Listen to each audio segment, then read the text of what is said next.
Pama ki tētahi kaupapa I waho atu I te matatini I mauheretia e ngā pirihimana ngā kai porotihi tokowhitu I te roto moana o roto kākahi I ngā pō ko te pūtake, ko te puehu e tūhaere nei I te hiahia kia whakatūria he pūnaha para hamuti tata ana ki ngā wāhi tapu o taua roto moana no te iwi I te rohe o Tarawera. Nā, ko tōna waru takau pirihimana I tai atu ki te hūnuku I ngā kai porotihi engari, kāore ngā uri o ngā hapū I tūohu, ana, ka waia tā rātou I roto I te rangi Māori e, hei whakaatu atu I tā rātou whakahe I te pūnaha me te tainga atu o ngā pirihimana. Anei, kei a Lineni tui tupou, ngā whakamahuki. Tūtū te puehu I ngā pō nā te kuhunga atu o ngā pirihimana ki roto kākahi.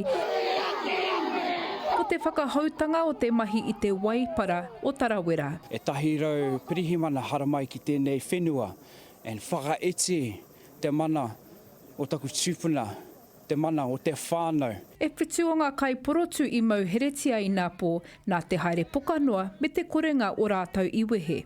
The 7 that were arrested, they were released soon after and trespassed from the site, so if they do choose to come back, then they may face court action perhaps. I tū kaha te iwi I roto I te maungarongo, me te waitai wainganui I te whakaara o te riri. Our whānau were singing, they were practicing their mōtiatia, and then for the police to come in, ruthlessly and violently, pulling them away. E tohe ana ngā kai porotu kararu nui te paipai I a roto kākahi, a he wahi tapu kia rātou. The police have now created a wide gap between our relationship that we have with them and the Rotorua Lease Council because we don't have any trust for anything that they say.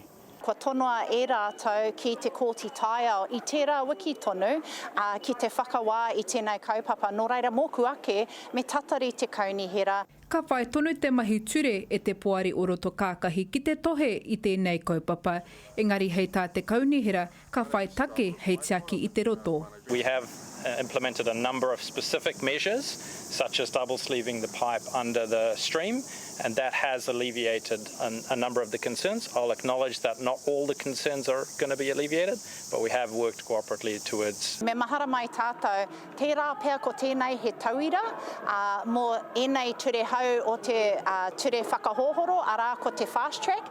Nō reira, tērā pēr ka noho whenua Māori katoa, puta I te motu mo enei take. Ka haere tonu ngā mahi ture, me ngā mahi waihanga ki roto kākahi I raro I te haumaru whakahere. Lineni tui tupou, te karere.